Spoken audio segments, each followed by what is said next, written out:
Hello, this is John Rhodes with the San Francisco Open Mic Poetry Podcast TV show.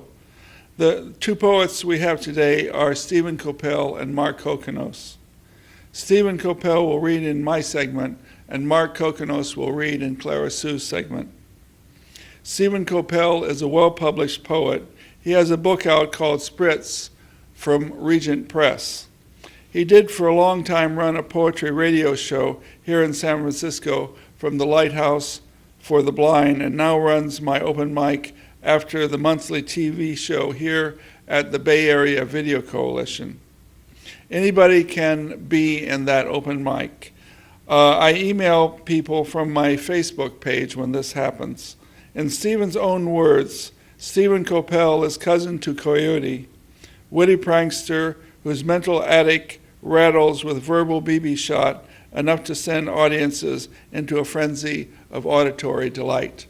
And thank you for being on my show, Stephen, and I hope you enjoy yourself. John Rhodes, it's a pleasure to be on your program this afternoon. Thank you. Okay, and just one short comment about Marc. Marc is a wonderful poet plus MC, and he MCs all over the Bay Area. And he was MC for a prominent San Diego open mic, which was possibly one of the largest open mics in the U.S. And I'm sure Clara will go into more detail with Marc when she interviews him. Thank you, and the show will start shortly.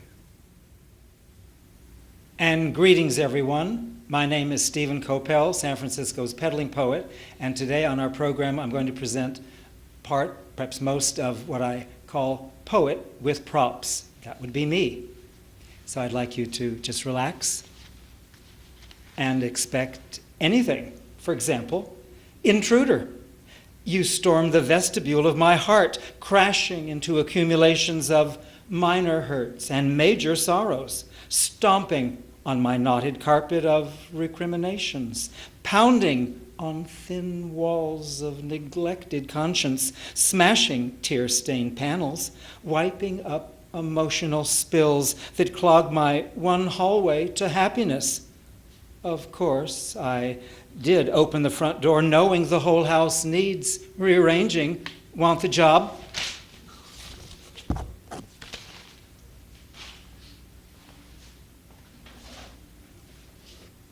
Pennies pout, dimes dazzle.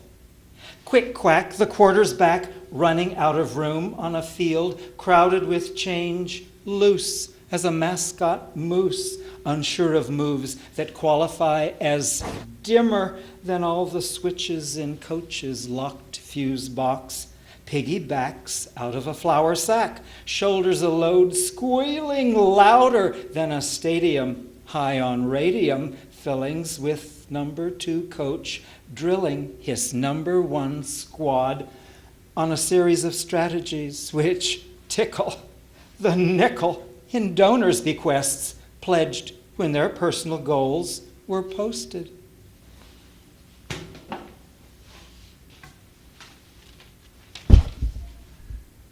Small claims. The bed was a wetter's dream. Sheets pile up of sweaty creases, blanket cloud cover that threatened to suffocate summer's humid breath. The windowless walls wailed through a vent, bent on scaring awake all snorers. I slipped on my boots, stood again, one hand holding my balls, the other a racket, and rode the ceiling fan into every attic where static was heard in a number of pillowcases that decided to settle out of court.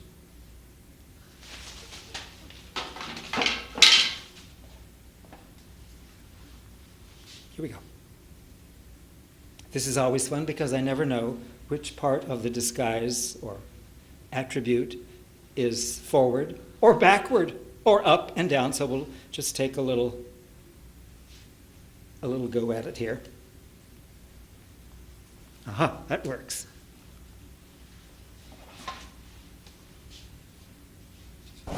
And this particular piece, the reading of it today, oops, I forgot one important thing, because a poet always has to look neat and trimmed. Here we go. Dedicated to Clara Sue. Marrakesh.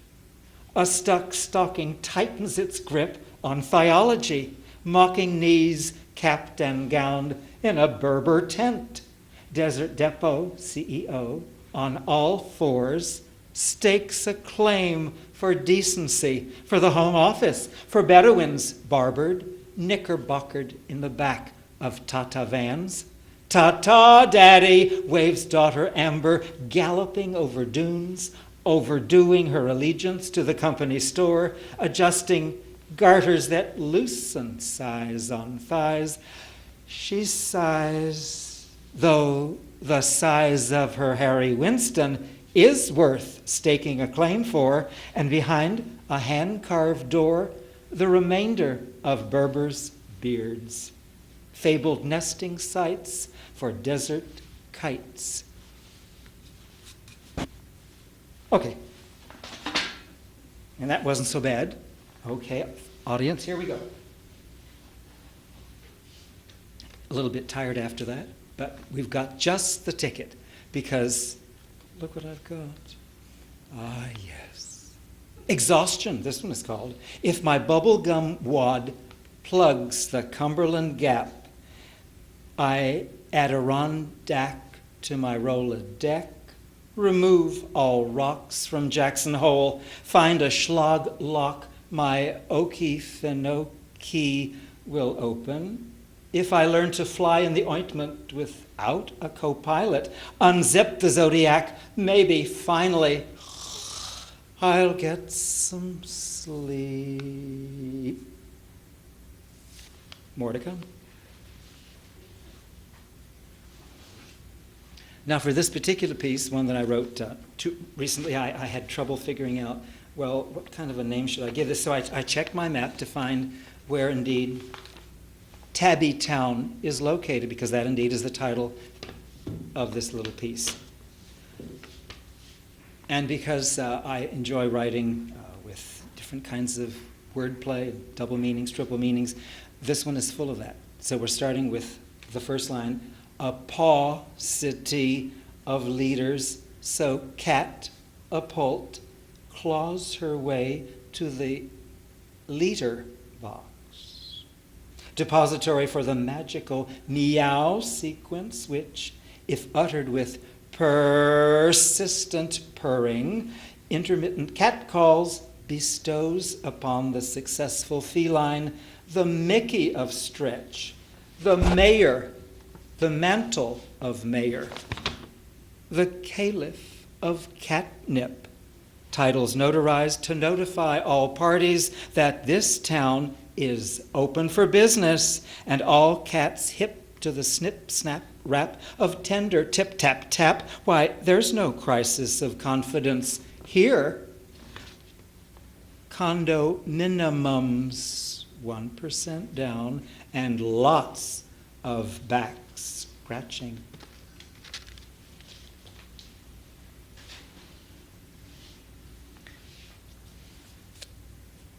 Here we go. Corsair.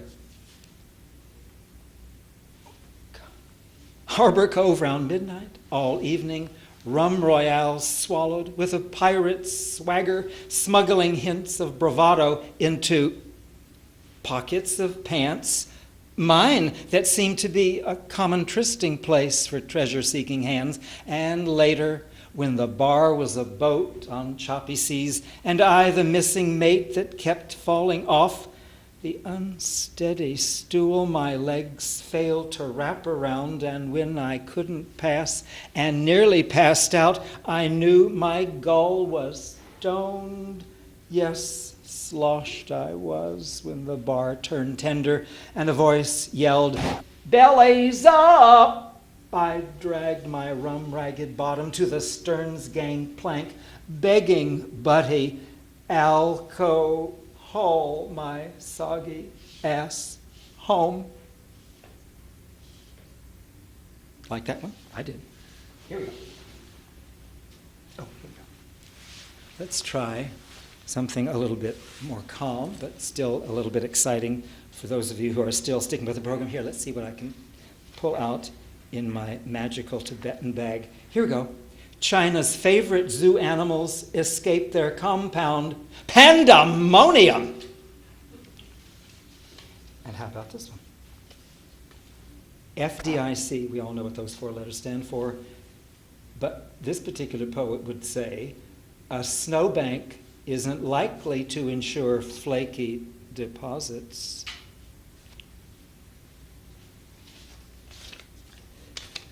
Dosage, meds scrambled under unmade beds as anaphylactic took aim at her chart.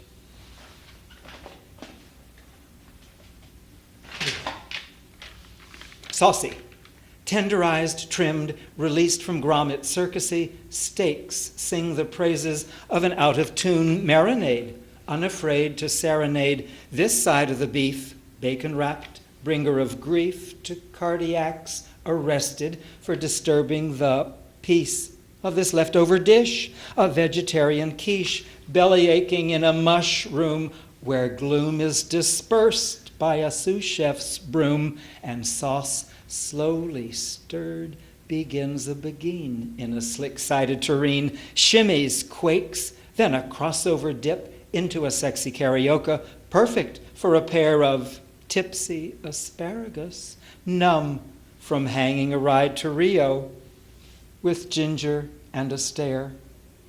And this is Stephen Kopel, your peddling poet, saying thank you to our producers, directors, John Rhodes and Clara Sue.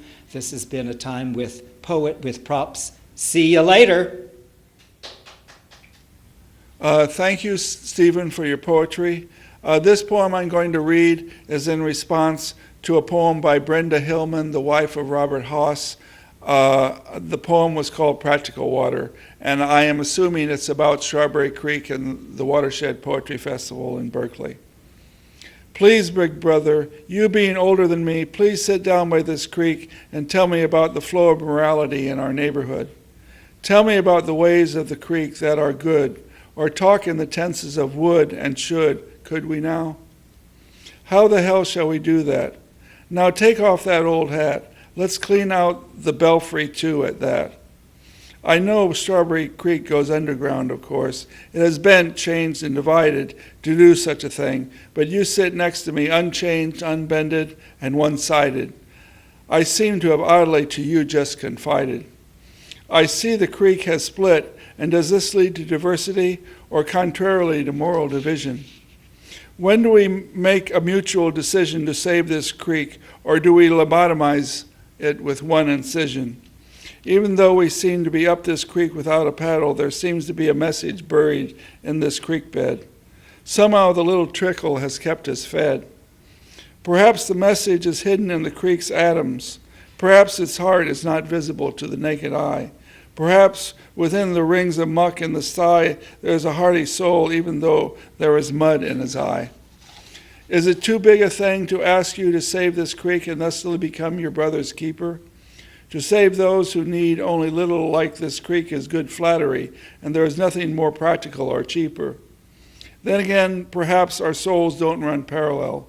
The story that Strawberry Creek tells, though, is congruent to mankind, and with Mother Nature as far as I can tell.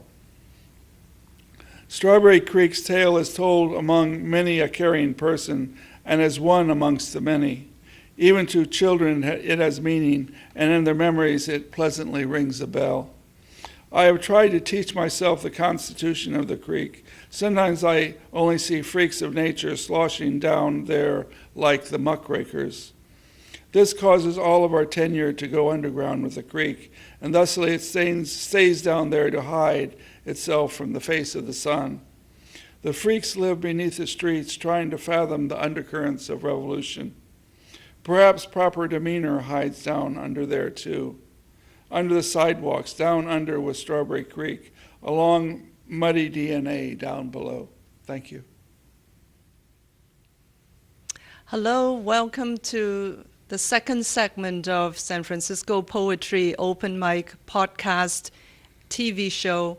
My name is Clara Sue, co-hosting with John Rhodes, and today my guest is Marc Kockinos. Hi, Marc. Hi, it's Thank a real you pleasure for- to be here. Thank you Yeah. for coming. Thank you. Marc has been writing poetry and doing reading throughout California since 1994.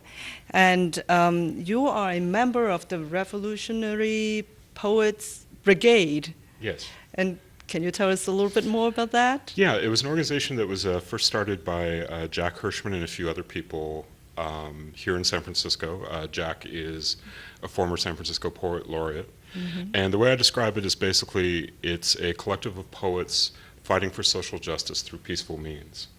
And it's grown out of that. There's now chapters in Albuquerque and Los Angeles, people who consider themselves members all over the world. The Brigade just put out an anthology last year. It's 26 poets from 75 different countries. It's an extraordinary anthology. And You're included. yeah, I got a couple of pieces Wonderful. in there. Other local poets like Dee Allen and many others are in it. Plus, Lawrence Ferlinghetti contributed some pieces, Amiri Baraka, Diane DePrima, and a lot of poets that we don't get to hear much. Poets from places like Vietnam, China, Bangladesh, Syria. Just amazing work and well worth picking up a copy. Great. Yeah. And what about you? You are a host in the city too. You're hosting a poet reading. Yeah, I have a reading. Well, I don't have a reading. I host the reading You host a reading. at Om Shanti, which is a tea house at 14th and Natoma, which is right between Mission and South Van Ness. We're there every Thursday night with open heart poetry. It's has both an open mic where anybody can read, and we have a featured poet every week, and it's from 7 to 10 o'clock. Great. And people can find out through a website? Yeah, if you go to www.openheartpoetry, all one word, .com, it takes you straight to the Facebook page about the reading, and there's always information about the poet that's going to be featuring that week. Great. Thank you. Well, let's hear Marc read. Hello, I'm Marc Kockinos, and I'm going to be reading some poems. The first one is To Wake the Gods.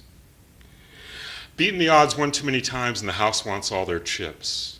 Ain't no one coming to rescue me because the gods of the pool hall are all passed out in their discount Valhalla, and last I heard my guardian angel had drowned in a glass of beer. I'm sailing on a cold wind down canyons of concrete and steel, surrounded by the ghosts of a past that I can no longer afford. I do a slow waltz of regret with all the dreams that used to seem so important, then watch them fall like a rain of broken glass onto greasy, wet streets. A long roll of thunder banks off the walls of this two-bit citadel, just to let me know that the eternal game of 8-ball is back in session, and that I am not invited. So in one stupid act of defiance, I pull my fat last fiver from my pocket and light another damn cigarette with it. Somewhere high above me, a bleary eye winks. Sometimes the gods respect a good kick in the butt more than a prayer. And this is called Market Street Slow Dance. A jaundiced-skinned moon bounces slowly across the crumbling rooftops of long-abandoned buildings, lighting my way down blown newspaper streets where luckless dreamers search for true romance, or at least a quick illusion to dull the pain of loneliness. A love song tattered by the wind floats from around the corner and strokes my ear with a phantom caress. And hoping to find at least one voice raised against the night, I follow its gentle urging. But I should have known it was just another small-town girl in a spangled blue prom dress, glittering like the star she always knew she should be. She stops her singing and makes an awkward proposition, hoping that I will be the one to help her dance lightly towards her suburban material dreams, or at least take her away from the cold, dead eyes that stare at her from the shadows, waiting for the money that she'll make. I really wish that I had the cash to send her right back home before that fragile innocence wilts like a corsage left on top of a dresser in an empty room that had been full of promise only hours before. I guess that she can read the answer in my face, because she turns quickly back to the long line of cars, flashing scavenger smiles from dark interiors that roll past every corner dotted with a pool of sodium light, where all the skeletal ghosts of yesterday's prom queens gather like weary moths to ply their trade. So I just turn and go. A neon sign flashing across the scarred bricks of an alleyway, lighting my way to an illusion of comfort and a quick drink to dull the pain. This poem's called Opa, and it's set in Greece. Opa is sort of like ole in Greeks. It's used to cheer people on when they're dancing.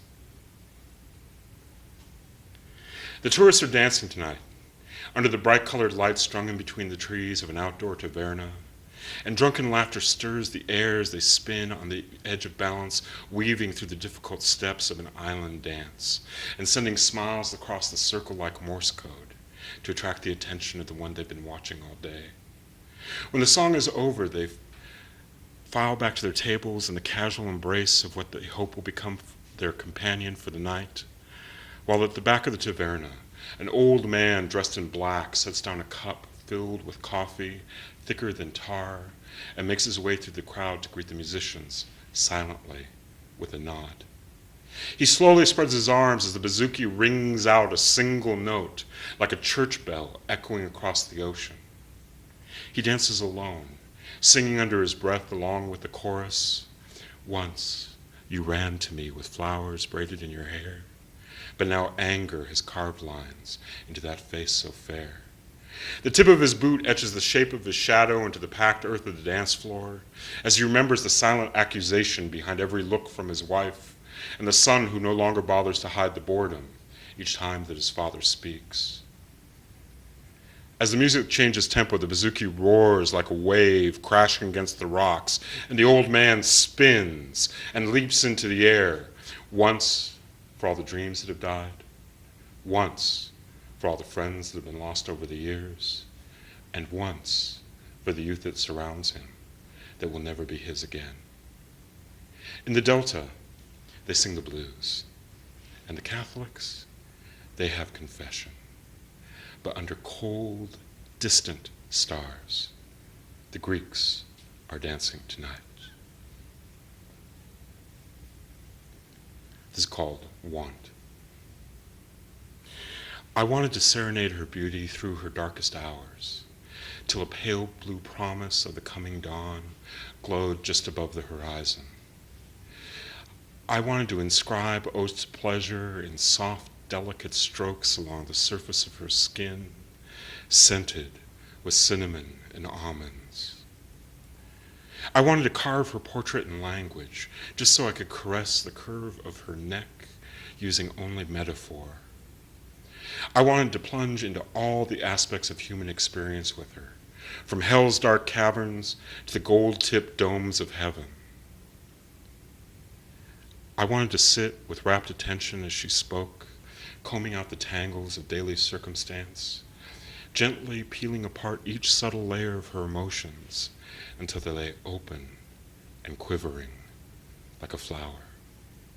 But she told me that she hated poetry. This poem's called Wazifa, which is an Arabic word similar to mantra. It's based on Sufi meditation. For those of you who aren't familiar with the Sufis, they're kind of the peace, love, mystic side of Islam, as far away as the people who set bombs or blow themselves up as humanly possible. And it's structured around their meditation, which is usually repeating a sacred phrase, usually La ilaha illallah, which a Muslim fundamentalist would say that means there's no God except our God, Allah, and you're going to hell if you don't worship Allah.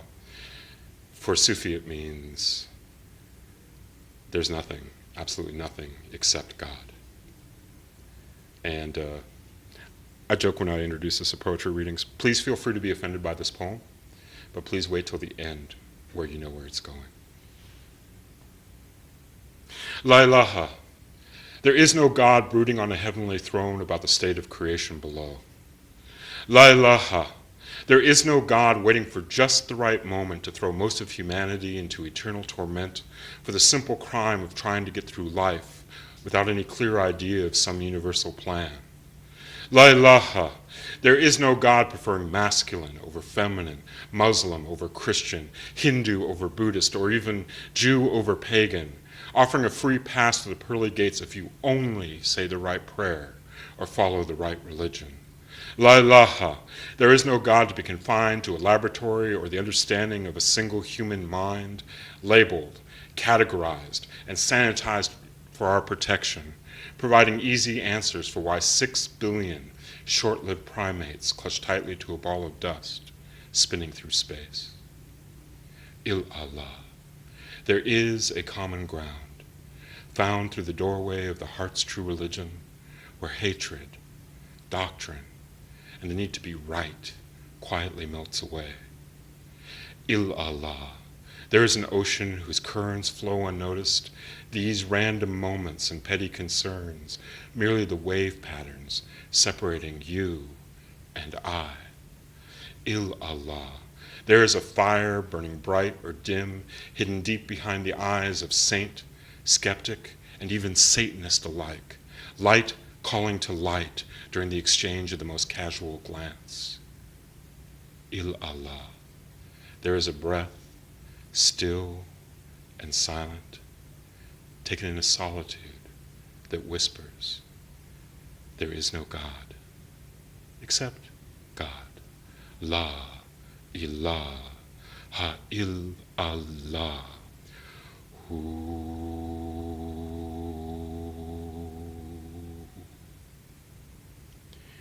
And finally, one very short piece.